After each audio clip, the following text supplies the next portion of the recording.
మహారాజా, ఇవాళ నేను మీకోసం ప్రత్యేకంగా అన్ని మీకు ఇష్టమైన వంటకాలు తయారు చేశాను. ఇవన్నీ మీరు వండారా? అవును మహారాజా.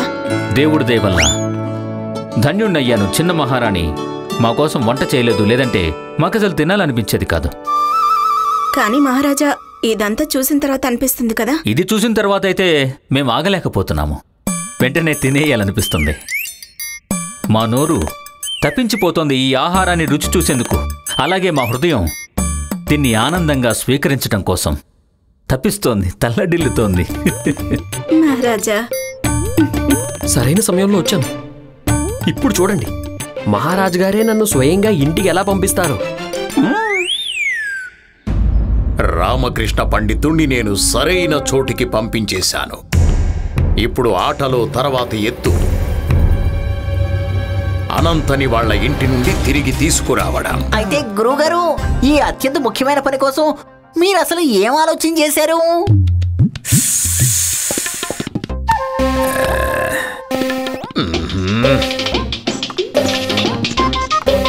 అయ్యో, నా బుర్ర అస్సలు ఆలోచించలేకపోతోంది. నొప్పి మొదలైంది. సరే, ఒక పని చేయండి. ఏంటి గురువుగారు? నువ్వు నాకు తలపట్టు. మనే నువ్వు నా కాళ్ళు పట్టరా. సరే గురువుగారు, మీకు మర్దనా చేయటం కోసం నేను నూనె వేడి చేసి తీసుకొస్తాను. ఏం చెయ్యాలి మణి, ఏం చెయ్యాలి? ఇవాళ గురువు గారు రాత్రాల్లో మన చేత పని చేయించుకునేలా ఉన్నారు. ఏం చేయాలని? అటువంటి ఉపాయం కూడా ఏమీ లేదు కదా. దానివల్ల మన ముసలాడి బుద్ధి వేగంగా పనిచేసేలా.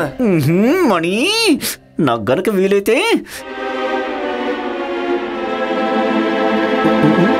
మణి, నీ దగ్గరున్నా లేకున్నా నా దగ్గర మాత్రం ఒక ఉపాయం ఉంది. త్వరగా చెప్పు, ఏంటది?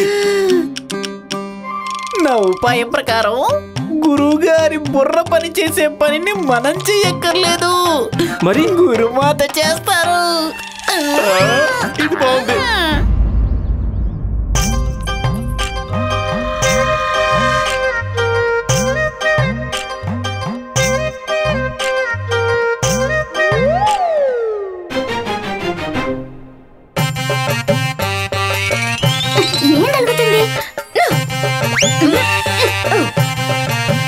ఏం పర్వాలేదు గుండప్ప బాబాయ్, నువ్వు చూడలేకపోతే మాత్రం ఏమైంది?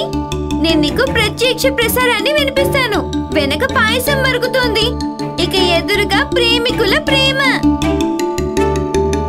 అత్తయ్య, ఒకరికి ఒకరు ఎలా తీపించుకుంటున్నారో చూడండి, ప్రేమతోరా. ఈ తేనెటీగ మన పువ్వు మీద ఎందుకు తిరుగుతుంది? అవునత్తయ్య, ఈ అనంత మన గోవింద్కి రాధ కావాలని ఎందుకు ప్రయత్నం చేస్తోంది? అల్లే ఏం జరుగుతుంది? నన్ను కూడా తోనివ్వండి. అత్తయ్య, పచ్చి పచ్చి గోబీ అత్యంత ప్రేమగా ఉన్నట్టు కనిపిస్తోంది. ఈయన అన్నారు ఏదో గందరగోళం ఉందని, కానీ ఇది సంపూర్ణ గందరగోళం కదత్తయ్య. రామ మాటలను అప్పుడప్పుడు వినడమే మంచిది. అవునత్తయ్య, అదంతా సరే, కానీ ఇప్పుడు నా ప్రేమైన తమ్ముడిని ఈ అనంత నుండి ఎలా కాపాడాలి? గురువరులకు తెలిసిపోయిందంటే? మూర్ఖులారా, నూనె తేవడానికి వెళ్ళారా లేక నువ్వుల నుండి నూనె తీయడానికి వెళ్ళారా? ఇంత సమయం పట్టింది ఎందుకురా? ఎడ్లుగా మారి కానుగలో దూరిపోయారా ఏమిటి? లేదు లేదు గురువు గారు, మేము మీకోసం మర్దనా కన్నా చాలా మంచి ఉపాయాన్ని తీసుకొచ్చాం. దీనివల్ల మీకు తలనొప్పి తగ్గటం మాత్రమే కాదు గురువు గారు, నిజానికి మీ బుర్ర కూడా చాలా వేగంగా పనిచేయడం మొదలు పెడుతుంది. లేదు లేదు, ఇది పాపం, నిజానికి ఘోర పాపం. గురుమాత, మా గురువర్యుల కష్టాన్ని నివారించడం పాపం ఎలా అవుతుంది? అవును గురుమాత, ఒక మహాజ్ఞాని, అంతర్యామి, వేదవక్త, భవిష్యవక్త, దూరద్రష్ట అటువంటి వ్యక్తి పరిస్థితి ఎలా ఉందో చూడండి.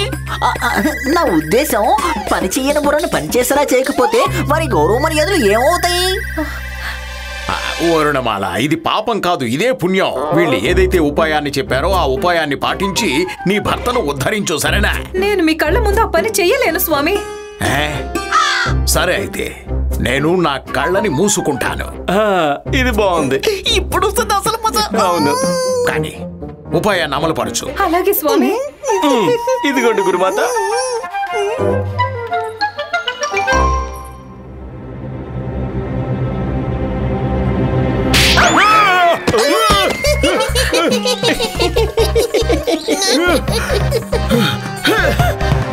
నేను గట్టిగా అయితే కొట్టలేదు కదా భగవంతుడా, నాకెందుకు ఈ పరీక్ష? వర్ణమాల ఎందుకు ఇలా చేశావు?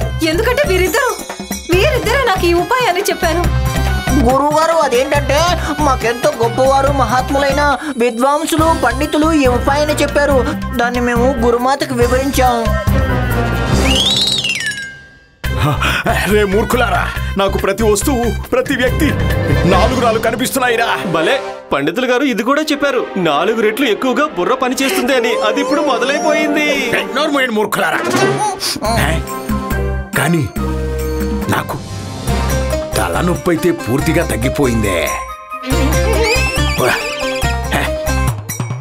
వర్ణమాల, నువ్వెళ్ళు. స్వామి, ఈ ఉపకారానికి నీకు ధన్యవాదాలు. నువ్వు ఏదైతే నాకు ఉపకారం చేశావో దానిని నేను 7 జన్మల వరకు గుర్తుంచుకుంటాను. అలాగే స్వామి, నేను వెళ్తాను.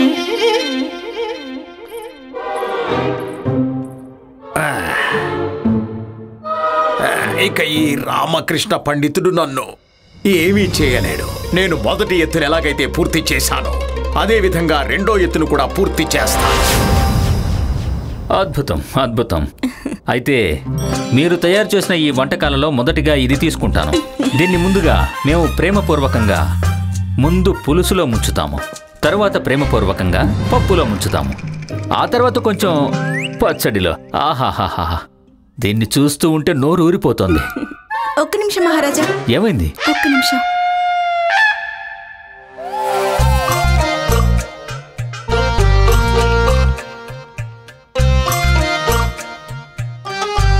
అరే, మీరు ఏం చేస్తున్నారు మహారాణి? కొంచెం ప్రేమ మహారాజా, కొంచెం ప్రేమ.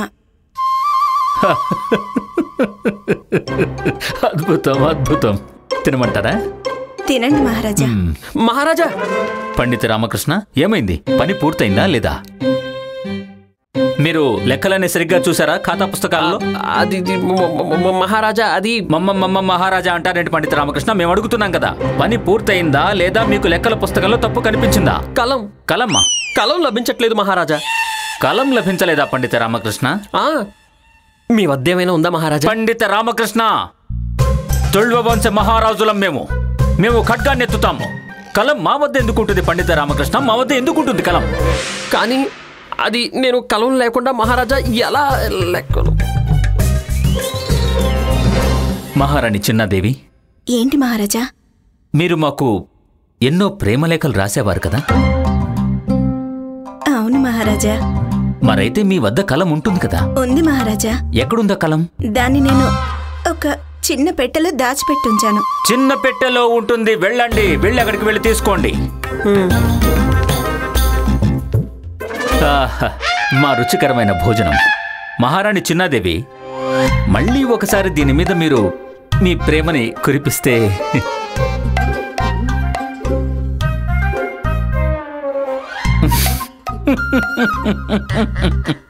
మహారాజా, మళ్ళీ ఏమైంది పండిత రామకృష్ణ? మహారాజా, సిరా దొరకడం లేదు. సిరా కూడా అక్కడే లభిస్తుంది కదా, కలం వద్దనే ఉంటుంది. వెళ్ళండి, వెళ్ళి అక్కడికి వెళ్ళి చూడండి, ఉంటుంది. అలాగా, క్షమించండి. నా నివాసంలో ఉంటే గనక మిమ్మల్ని ఇంత కష్టపెట్టేవాడిని కాదేమో. సరే, మీరు వెళ్ళండి. అలాగే. క్షమించండి, కొంచెం క్రోధితులమయ్యాము. ఆ ప్రేమ. అలాగే మహారాజా.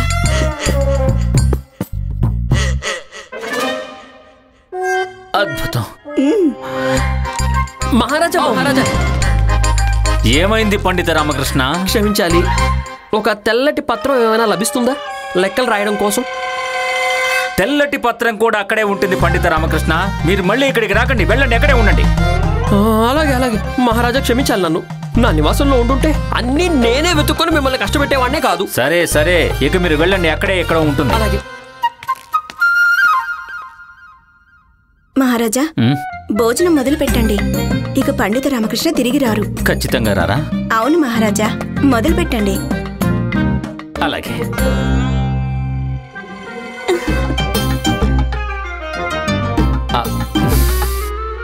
మహారాజా, ఇప్పుడేమైంది పండిత రామకృష్ణ? మళ్ళీ మీకు ఏం దొరకలేదు? అది లోపల దోమలు ఎక్కువ ఉన్నాయి. దోమల్ని తరిమేయడానికి ఏదైనా ఔషధం లాంటిది ఉంటే. దోమల్ని తరమడానికి మీకు మా ఖడ్గాన్ని ఇవ్వమంటారా? మహారాజా శాంతించండి, ఖడ్గంతో దోమలు చావవు. క్షమించండి మహారాజా, నేను గనక మా ఇంట్లో ఉండుంటే మిమ్మల్ని ఇంత ఇబ్బంది పెట్టేవాడిని కాదేమో. అయితే మీరు ఒక పని చేయండి, వెంటనే లెక్కల పుస్తకాలన్నీ తీసుకుని మీ ఇంటికే వెళ్ళిపోండి. అక్కడ మీకు దోమలేవి కుట్టవు. అలాగే మహారాజా, ఒకవేళ మీ ఆజ్ఞ అదే అయినట్టయితే నాకెటువంటి అభ్యంతరం లేదు. తమ ఆజ్ఞ శిరసావహిస్తాను. అరే పండిత రామకృష్ణ, మీరు లెక్కల పుస్తకాలన్నీ మీ ఇంటికి తీసుకెళ్తున్నారు, కానీ ఈ విషయాన్ని రహస్యంగా ఉంచండి. లెక్కల పుస్తకాలు మీ ఇంట్లో ఉన్న విషయం ఎవ్వరికీ తెలియకూడదు. తమ రాజ్ఞ మహారాజా.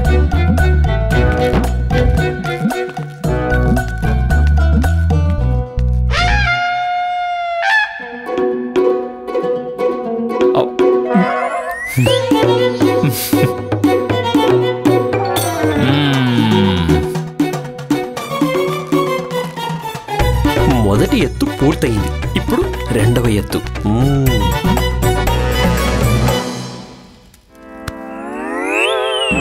అత్తయ్య, తను నా తమ్ముడు. తను ఎవరి వరలోనూ పడిపోడు. ఈ అనంత వరలోనే కాదు, గురువరుల వరలో కూడా. పదండి ధనిమని. అలాగే గురుగారు.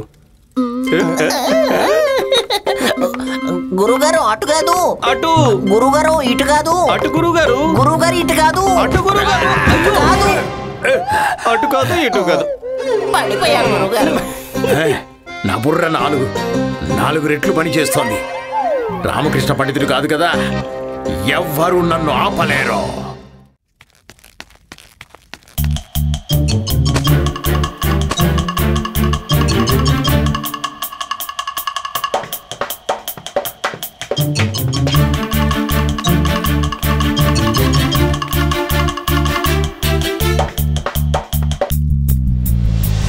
ఖచ్చితంగా ఈ మయూరాలిద్దరూ నాట్యం చేస్తూ ఉంటుంటారు. అలే ఏం తలుగుతుంది? నాకు కూడా చెప్పండి. గుండప్ప బాబాయ్, చూసి నువ్వేం చేస్తావు? ఇక్కడ గంట కొట్టే పని కాదు, సన్నాయుదే పనులు జరుగుతున్నాయి.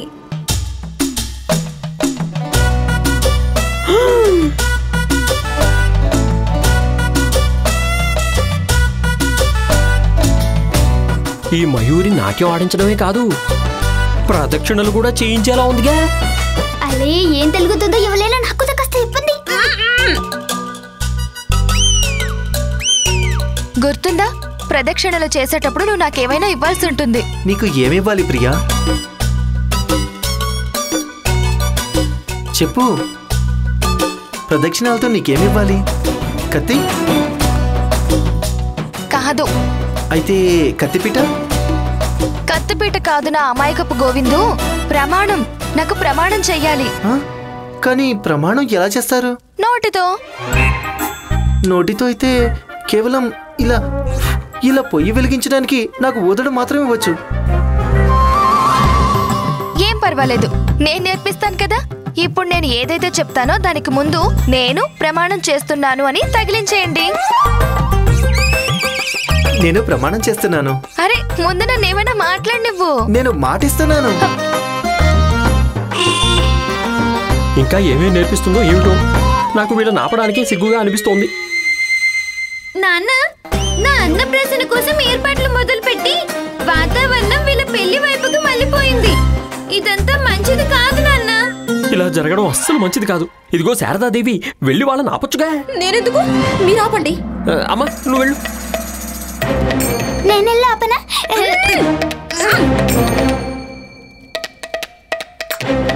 దీని తర్వాత మనల్ని ఎవ్వరూ వేరు చేయలేరు.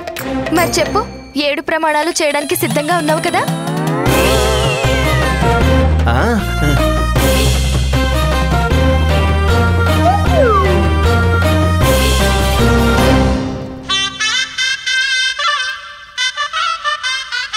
నా చెవులకి మేళ వాయిద్యాలు ఎందుకు వినిపిస్తున్నట్టు? నాన్న, సన్నాయి గురించి వదిలేండి. ఎవరైనా పండితులను పిలవండి, మంత్రాలను ప్రారంభించండి. ప్రదక్షిణలు మొదలైపోయాయి. సరే, ఏం పర్వాలేదు, నేనే మంత్రాలను చదివేస్తాను. ఓం మంగళం భగవాన్ విష్ణు, ఓం మంగళం తాను హరి. నా చెవుల్లో పెళ్లి మంత్రాలు వినిపిస్తున్నాయి. మొదటి ప్రమాణం పోషణ కవచం అవుతుంది. సరే నువ్వు చెప్పు.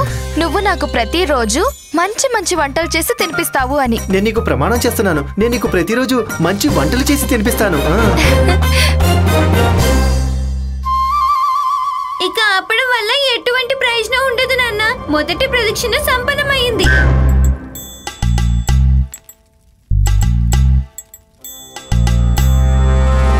రెండవ ప్రమాణం శక్తికి సంబంధించింది. ఎప్పుడైతే నేను బలహీనంగా అవుతానో అప్పుడు నాకు ధైర్యాన్ని ఇవ్వడం కోసం నువ్వు నాకు కాళ్ళు చేతులు పట్టాలి. నేను నీకు ప్రమాణం చేస్తున్నాను. ఎప్పుడైతే నేను బలహీనంగా అనుభూతి చెందుతానో అప్పుడు ధైర్యం కోసం నువ్వు నాకు చేతులు కాళ్ళు పట్టాలి. కాదు కాదు, నా కాళ్ళు చేతులు పట్టాలి. ఓ, అంటే నీ కాళ్ళు నేను పట్టాలి. ఆహా. చూసావా చూసావా, మొదటి ప్రమాణంతోనే వంటవాణ్ణి చేసేసింది, రెండవ ప్రమాణంతో సేవకుని చేసేసింది. ముందు ముందు ఇంకేం చేసేస్తుందో ఏమిటో. ఇంతకు ముందు తలనొప్పి మాత్రమే ఉందనిపించింది. వరుణమాల కొట్టిన దెబ్బకి నాకంతా మసక మసగ్గా కనిపించడం మొదలైంది.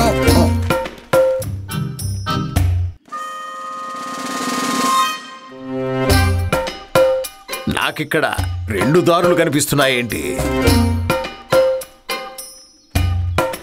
ఎందుకంటే ఇక్కడ 2 దారులు ఉన్నాయి కాబట్టి.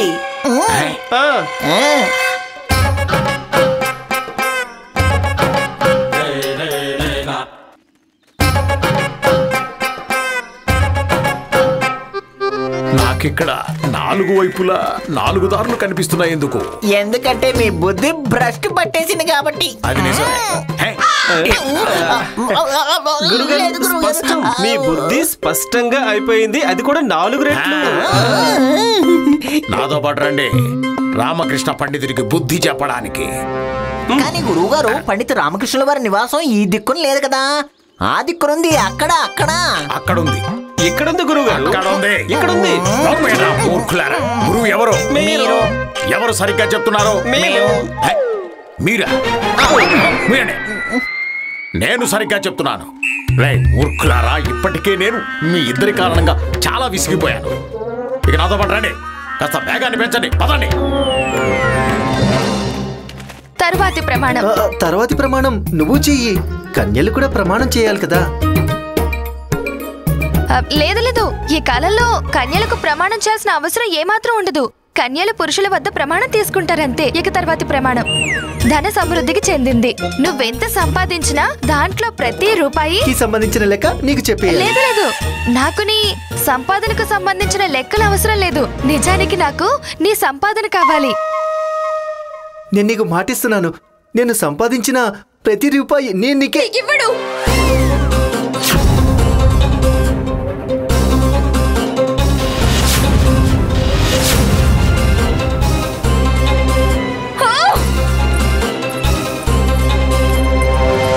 నా తమ్ముడు ఎటువంటి ప్రమాణం చేయడు. నేను తనకి ఏం చెప్తాను తను అదే చేస్తాడు.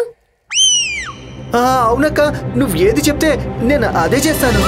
చూసావా, చూస్తున్నావా, నీ ప్రియమైన గోవిందు అసలు స్వరూపం ఇదే. నేను చెప్తున్నాను కదా, తను నీ చేతిలో లేడు, చేజారిపోయాడు అని. లేదు లేదు, తను నాకు ప్రియమైన తమ్ముడు. నేను తనకు ప్రియమైన అక్కడ కదా, నేనేం చెప్తానో తను అదే చేస్తాడు కదా గోవిందు. అవునక్క. ఇంత చేసిన తర్వాత కూడా ఇంకా నీకు నమ్మకంగా ఉందా? చూసావమ్మా, ఇంకా వాడే నమ్ముతుంది. శారదా, నేను చెప్తున్నాను కదా, ఇక మీదట తను నీ మాట వినడు, ఆ అమ్మాయి మాట మాత్రమే వింటాడు. లేదు లేదు, తనకి నేనంటేనే ఇష్టం. అలాగా? ఇప్పుడు నేను నీకు నిరూపిస్తాను చూడు. అప్పుడు గానీ నీకు అర్థం కాదు తను నిన్ను ఎక్కువగా ప్రేమిస్తున్నాడా లేక తననా అని. సరేనా? ఇదిగో అమ్మా, లడ్డూలు ఎక్కడున్నాయి చెప్పు.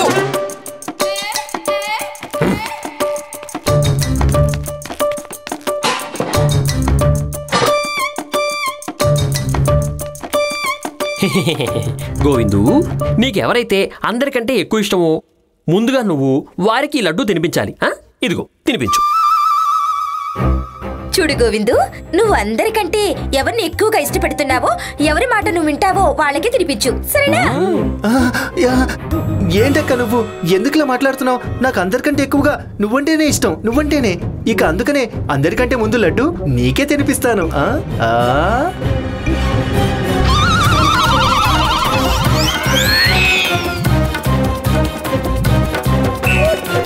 నాన్న, త్వరగా ఈ ప్రేమికుణ్ణి ఆపండి. కురువడ్యులు కనుక ఇది చూసారంటే